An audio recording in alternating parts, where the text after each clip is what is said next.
ఈరోజు 6వ నంబరే అభివృద్ధిగా దిశగా జరుగుతుంది. 6వ నంబర్ ఎంతగానో ఈ 2026లో కూడా ఎంతగానో వెనుకబడి ఉంది. దానికోసమని కంకణం కట్టుకొని 6వ నంబర్ని అభివృద్ధి చేయడానికి నేను బయలుదేరాను. ఈ 6వ నంబర్ అనేది నా ఇల్లుని నేను మంచిగా చేసుకుంటాను. దానికోసం అని చెప్పి ఇక్కడ మెయిన్ ప్రాబ్లమ్స్ కొన్ని ఉన్నాయి, అవి క్లియర్ చేయడానికి నేను వచ్చాను. అందులో మొదటిది వాటర్ ప్రాబ్లం.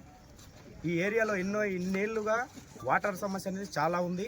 ఇప్పుడు గిట్ట నేను చూస్తున్నా, ఈరోజు నల్ల రాకుంటే కడవలు తీసుకొని పోయి నీళ్లు తెచ్చుకునే పరిస్థితి ఈ 2026లో గిట్ట ఉన్నదంటే మన దురదృష్టకరం. దాన్ని నేను ఖచ్చితంగా బాగు చేస్తానని ఈ వార్డు ప్రజలకు మాటిస్తున్నాను. అంతేకాకుండా ఇక్కడ బాత్రూమ్ల సమస్య కానీ ఉంది.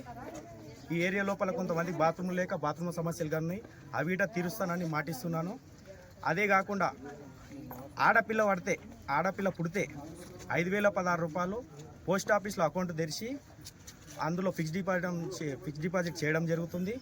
అలాగే ఎవరు మ్యారేజ్ చేసుకున్నా వాళ్ళకి 5,016 రూపాయలు నా తరపు నుంచి కట్నం ఉండడం జరుగుతుంది. అలాగే ఎవరైనా దురదృష్టవశాత్తు చనిపోతే వాళ్లకు 5,000 రూపాయలు నా తరపు నుంచి సాయం చేయడం జరుగుతుంది. ఇవి నా సొంత డబ్బులతోటి చేస్తానని ఈ మా వార్డు ప్రజలకు హామీ ఇస్తున్నాను. అలాగే బోర్లు వడని ఏరియా లోపల పైప్ లైన్ తోటి వాటర్ ట్యాంకులు ఫిట్ చేస్తానికి గిట్ట ఈ ప్రజలకు హామీ ఇస్తున్నాను. అలాగే మోరీ సమస్యలు ఎలా ఉన్నాయంటే దానిలో నుంచి చిన్న పురుగులు లోపలికి వస్తున్నాయి. నేను ఆ పురుగులను చూసి చెల్లించిపోయినా ఆ సమస్యలు వెంటనే తీరుస్తానని, ఎలక్షన్ అయిపోయిన వెంటనే తీరుస్తున్నానని ఈ వార్డు ప్రజలకు హామీ ఇస్తున్నాను.